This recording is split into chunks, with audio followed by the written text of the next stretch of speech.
Hi, my name is Jordan Rummel. I'm a political communications major at Emerson College. Today, I am with 4 students at Emerson College, and we are about to do a debate on whether or not the shootings at Kent State on May 4th, 1970 were justified. So this year I've been doing a directed study with Dr. J. Gregory Payne on behavioral directives at Kent State and how that impacted the actions of both the students and the National Guardsmen.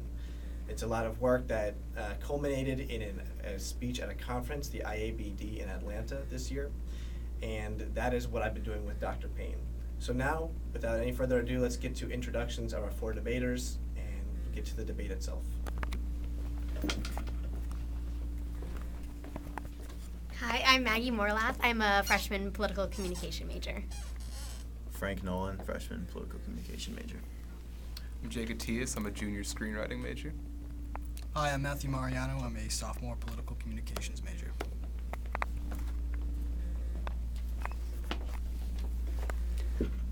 All right, with the first affirmative, please step up.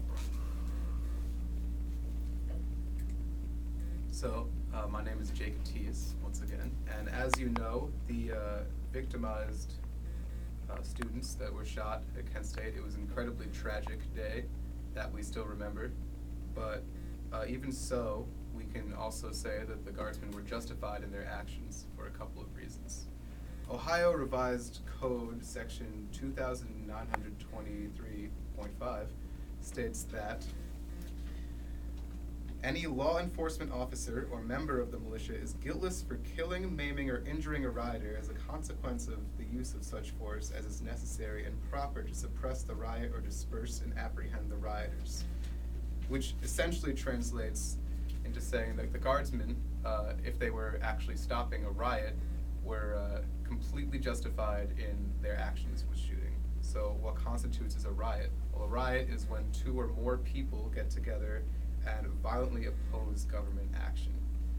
Before the rally started, it was said to be peaceful, with students gathering at the bell and not only protesting against the war, but the Guards' presence on campus. However, as the Guards attempted to clear out the rally, which was stated to be not allowed by the college beforehand, the students became increasingly violent. Loud cries of "kill, kill, kill" were heard very clearly by audio pickup, and many stones and bricks were thrown at the Guards with the intention of injuring them and doing more bodily harm. The Guard managed to clear out the protesters as they marched through the field, but then the protesters reconverged, and therefore, because the protesters had become rioters in their actions, were threatening to kill the Guards, and were also threatening to hurt them more with stones, and were not leaving the premises. The Guard had every right to protect the rights of its citizens, and in order to do so, they had to shoot. So, there you go.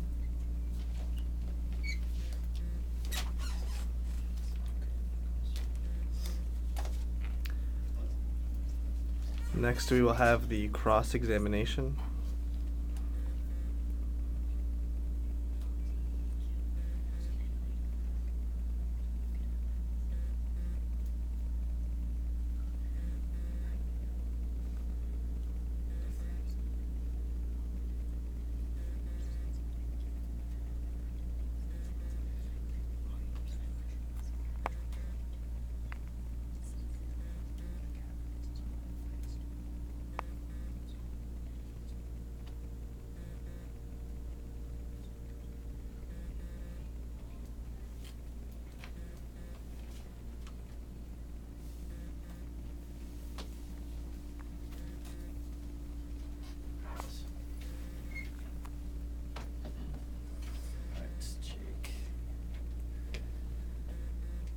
Were the Guardsmen trained enough to be able to handle people yelling obscenities at them? Every Guardsman is trained prior to the riot experience, so they were trained not for that particular purpose, but I would say yes. So they're able to receive any type of verbal vulgarity thrown at them. They receive physical training and not psychological training, so that varies from guard to guard. Okay. mentioned that the guardsmen are protecting the citizens. Yes. Right. And the Kent State students are citizens, so Yes, they are. is firing indiscriminately without choosing the targets, without shooting to injure, is that protecting citizens? It can't really be said that all shots were indiscriminate. While some shots went off course, a lot of the students were moving at the time, and any targets that they had marked may have been on the move. While I would agree with you that indiscriminate shots would not be protecting the citizens, I would say that not all the shots were indiscriminate. Were any of the shots indiscriminate? It's possible. It's possible. Were the shots fired at Jeffrey Miller indiscriminate? I'm not sure. I believe that he may have been a target because they found him to be a threat. Do you believe that the guardsmen aimed to injure Jeffrey Miller? I believe they did, and it was unfortunate happenstance that they. Do you believe that legality equals justification? No, not on all cases, not necessarily. Okay, thank you. Next, we will have the first negative.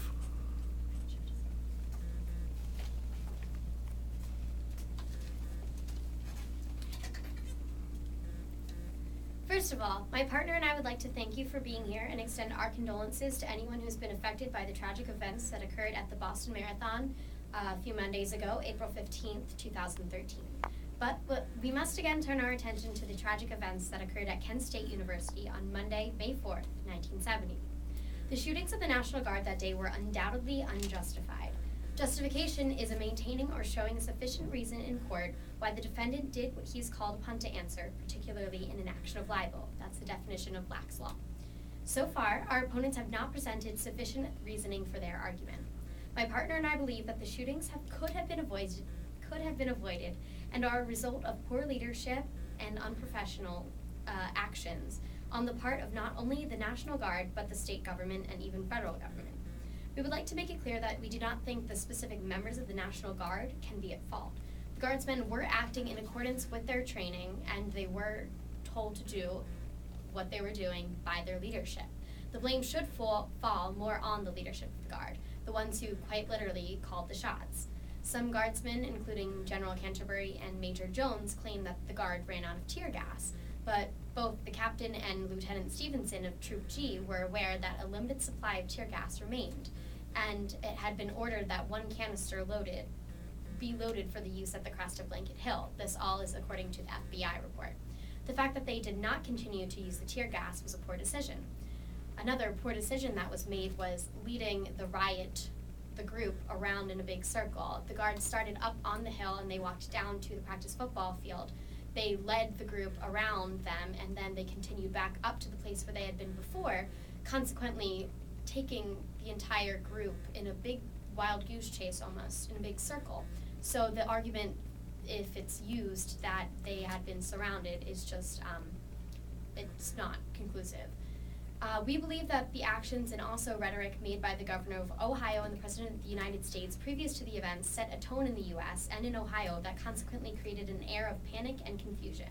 The zeitgeist of the weekend can be summed up as fear of the unknown, fear instilled by both Nixon and Rhodes. Nixon said in his speech on April 30th, 1970, "My fellow Americans, we live in an age of anarchy, both abroad and at home. We see mindless attacks on all the great institutions which have been created by free civilizations in the last 500 years. Even here in the U.S., great universities are being systematically destroyed." Governor Rhodes also had some extreme rhetoric in his speech on May 3rd, where he used words like eradicate, saying that they would use every force of the law and every means necessary to take care of the issues in Kent that day and that weekend. These men did not choose their words wisely. They used phrases that were wrongly taken to imply things such as major threats to public safety and martial law going into effect. These shootings were unjustified because words such as these cannot be held responsible for the taking of lives. This miscommunication cannot be reason enough to shoot at students who did not pose an actual threat. In fact, these students were innocent. And before you question my use of the word innocent, we do believe innocent until proven guilty here in the United States. Sandy Scheuer was not present that day to make any move against the guardsman. She was on her way to class. Bill Schroeder was former ROTC himself, with no intention to rebel against the government. Allison Krauss was anti-war herself, but chose to express protest through her words, never choosing violence. Though Jeff Miller was a member of the protest against the Guard, he was never violent against the Guard. It should not also be noted that these particular individuals were also never linked to the burning of the ROTC building or riots in the town of Kent. Neither were the rest of the students shot on May 4th. Thank you.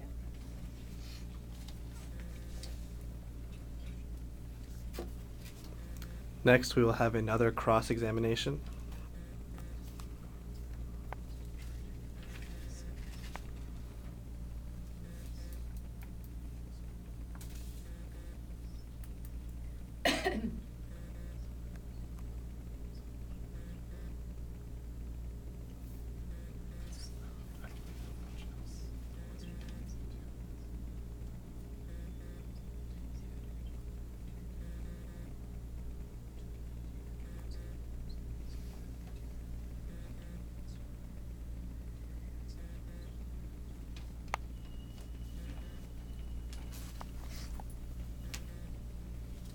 All right, Maggie. So you said that although some reports stated that the tear gas was out, other reports said that there was still tear gas available, correct? There were also mentions of the wind conditions on the day, saying that the tear gas was essentially unusable because the wind was blowing it around. Do you agree with this? I haven't heard of that report, but Okay. Well, once tear gas is unusable, the guards are allowed to fall back onto other weapons, which include their guns. Bayonets were fixed, according to the FBI report, and their weapons were locked and loaded with 1 round in the chamber per regulation. Do you agree with this? I believe that's true. Okay. Now, you said that the guard was acting in accordance with training, yes?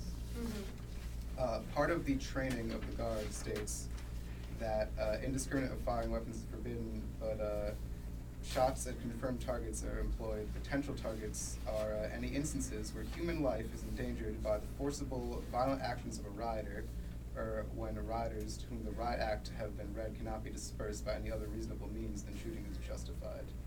Do you recognize this? I do recognize that. Okay. The riot act was read to these students the day prior and the day of. So, if that's the case, then why did the students not disperse when they knew that the shooting was justified?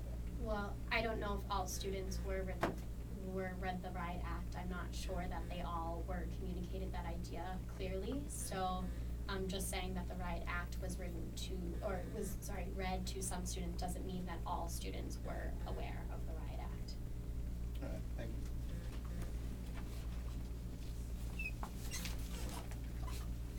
Next, we will have the second affirmative.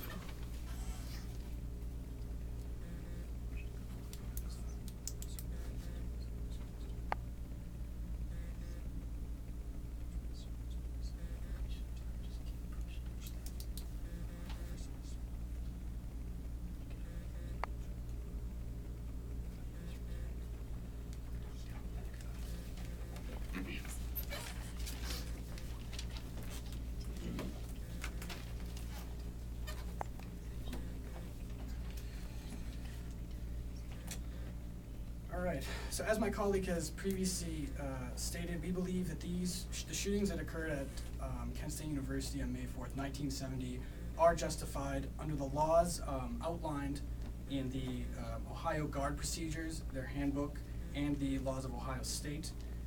To reiterate these points, I'd like to bring up the fact that the Riot Act was, again, read to these students on May 3rd at 9 p.m., which then constitutes any of their gatherings as a riot. Then I would also like to introduce evidence that was uncovered 2010 by audio of forensic experts Stuart Allen and Tom Owen, who, in regards to a graduate student at Kent State known as Terry Norman. Terry Norman was present at these rallies. He was carrying a .38 caliber pistol. We find that Terry Norman is actually employed by the FBI to document what was going on, But the audio recordings that they uncovered found that Mr. Norman fired his pistol 4 times just before the guardsman opened fire. I repeat, just before the guardsman opened fire. A WKYC reporter, Fred DeBrine, as he states as he recalls the shooting, that the guard shortly fired after hearing the 4 shots from Terry Norman's .38 caliber pistol, which then would allow the guardsmen to believe that they were in fact in a place of danger, that there might have been a sniper. And I'd also like to reiterate that subsection C of section F, titled Weapons, which outlines when the guardsmen are allowed to use their weapons, it states, in any instance where human life is endangered by the forcible violent actions of a rider, then shooting is justified. So, in conclusion, Terry Norman's shots that were fired would allow the guardsmen to feel that they were in fact in danger. Thank you. Next, we will have another cross-examination.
So you said that the Riot Act was read to students at 9 p.m. on the evening before May 3rd. Is that correct?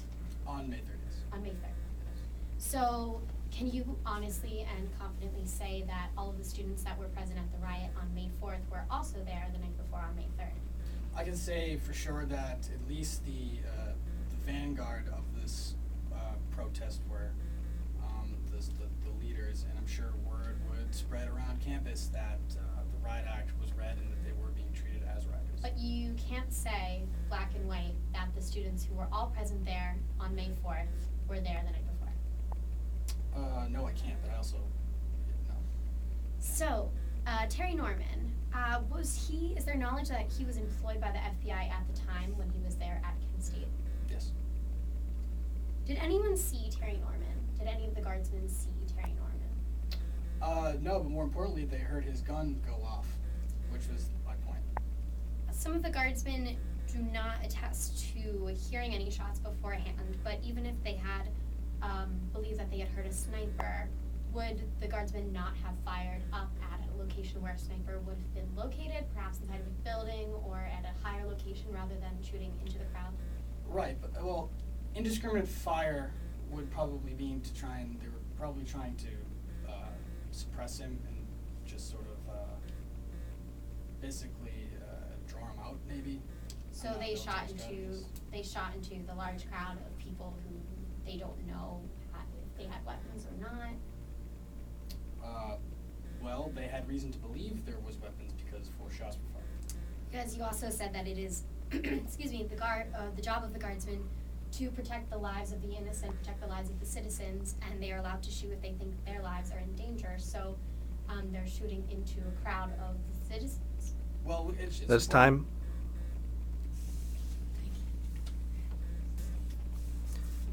Next, we will have the second negative. The negative rebuttal. Yes. We'll have another negative. Oh wait, oh. Yeah, no, that was. Is this rebuttal? No, Oh, okay. Oh,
Yeah, are we gonna, let's confirm quickly that this is, we were doing the right order.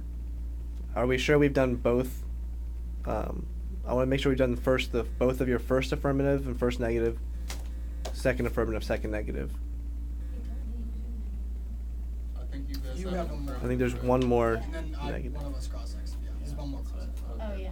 And then we go to And then we have a vote. Yeah. Okay. Oh, we were totally bad. Skip. That's Oh. good. Steal your affirmative. So we have one more negative.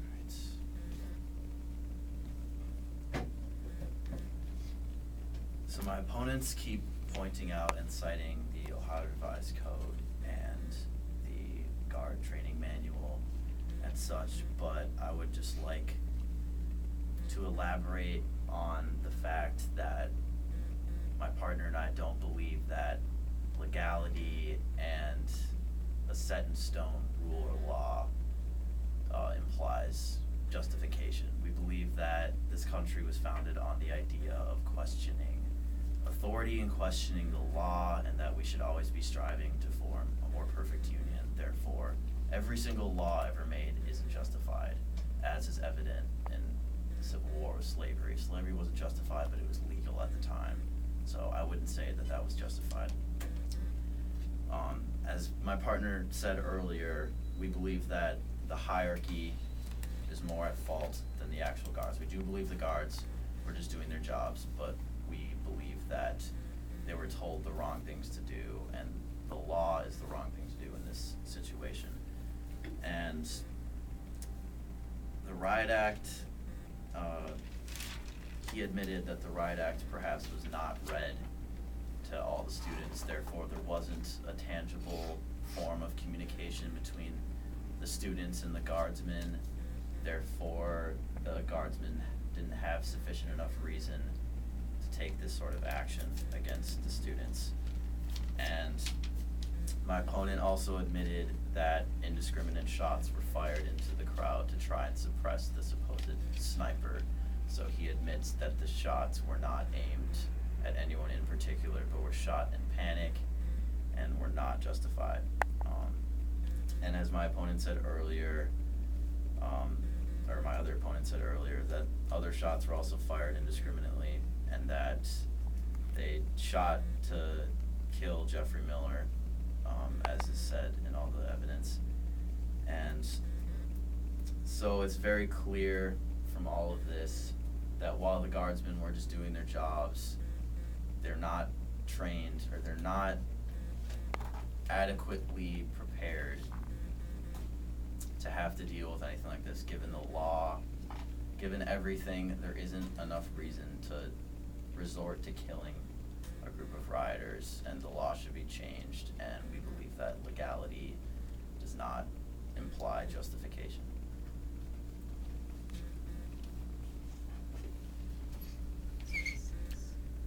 Next up will be the final cross-examination.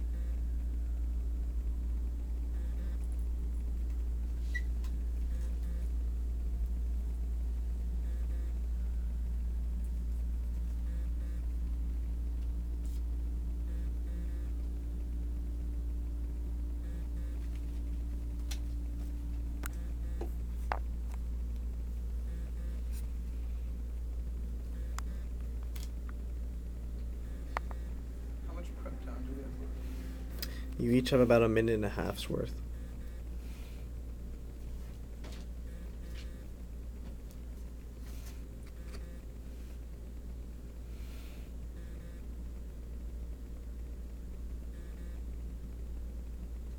And remember, you each have your rebuttals as well at the end.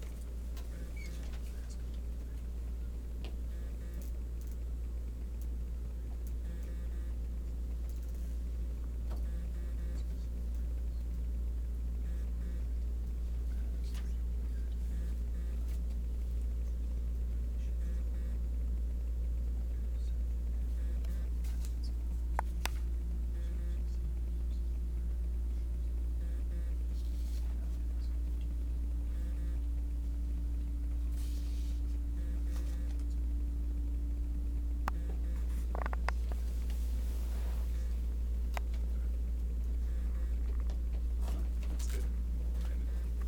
That's good. Hello, Frank.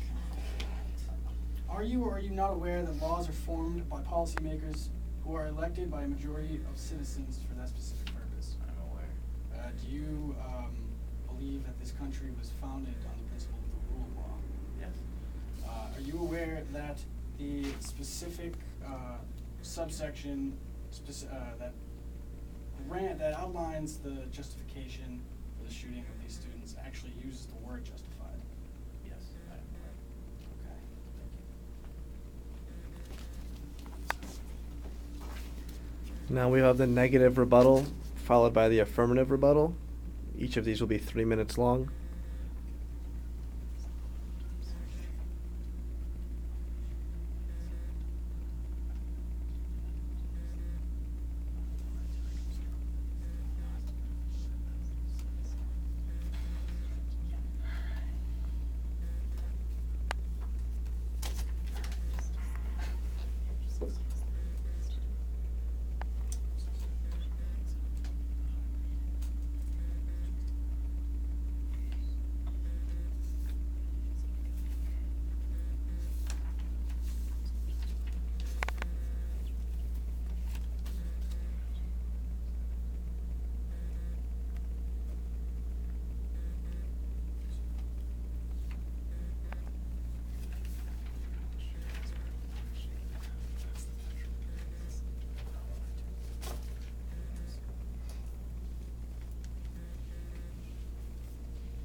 Negative, you have 30 seconds of prep time left.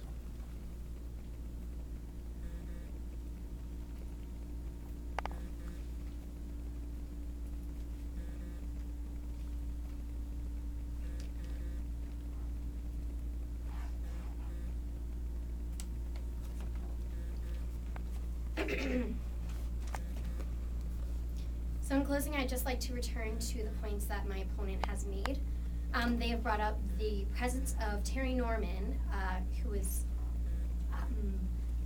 employed by the FBI, who shot his pistol 4 times before the shooting of the guards started.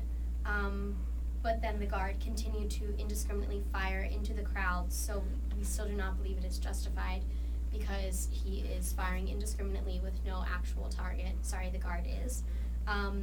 Indiscriminate shots are shots without a target, and because so many of the shots were going in so many different directions, it's hard to say that there was one specific target or at least a few targets even. We'd also like to discuss the difference between shooting to kill versus shooting to wound. The guard was shooting directly into the crowd, not protecting the citizens in any way. If they wanted to shoot to injure, they could have aimed more towards the ground rather than the higher part of the body, because a lot of the injuries and deaths that occurred were as results of wounds that were above the waist. As for the legality of the matter, my opponent likes to return to the Ohio Revised Code, and we would also just like to say again that legality is not the same as justification, and that justification is something that we should always be questioning as our society. And that just leads us back to the poor leadership and the hierarchy of government in our society, that the president was making some rash decisions and also using some extreme rhetoric The governor of Ohio was also using extreme rhetoric, and the mayor of Kent was as well, which sets a sort of idea at the time that this was a chaotic period when it wasn't necessarily so. I'd also like to return to my opponent's point that people were screaming kill, kill, kill, but in our society we do have the freedom of speech, and as my partner also said, these men have been trained to deal with physical and also verbal abuse, so hearing the threat of kill, kill, kill should not be affecting them. Also, their opponents use stones and bricks, but when we compare weapons here, we have M1 rifles and then we have stones and bricks, and the level of armor that the guard was wearing was much higher than the students who clearly didn't have armor on at all. If a rock is thrown at the head of someone who's wearing a helmet, it has less of an effect than someone who gets shot in the head with a bullet. Again, I'd just like to return to saying that the president himself said in the President's Commission on Campus Unrest that those who wrought havoc on the town of Kent, those who burned the ROTC building, those who attacked and stoned National Guardsmen, and all those who urged them on and applauded their deeds share the responsibility for the death and injuries of May 4th. So, thank you. Last will be the affirmative. Doesn't the affirmative of bus go first? Affirmative of bus first. No, we went first. Yeah, we do, and then you guys end it. How much prep time do we have? You guys have 48 seconds of prep time. 48 seconds. Starting now.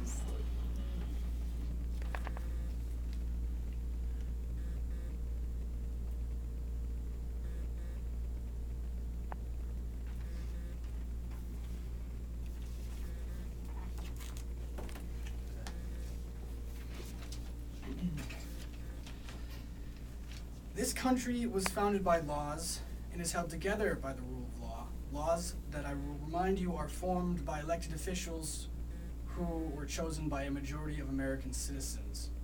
Therefore, the provisions provided to the Ohio National Guardsmen under Section F, titled Weapons, subsection C of the revised code, which I will read, in any instance where human life is endangered by the forcible violent actions of a rider, or when riders to whom the Riot Act has been read cannot be dispersed by any other reasonable means, justifies the shootings that occurred on May 4th, 1970 at Kent State University.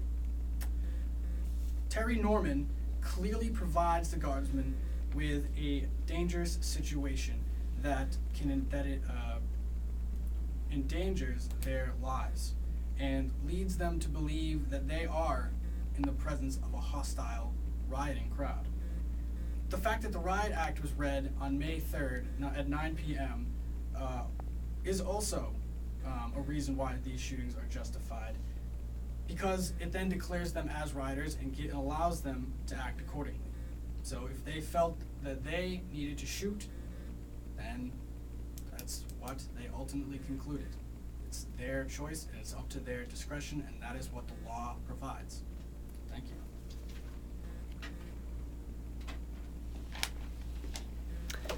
That concludes our debate on the shootings of May 4th, 1970 at Kent State University. Again, this is Emerson College, and we are happy and eager to continue the dialogue on such an important event in our nation's past. Thank you very much.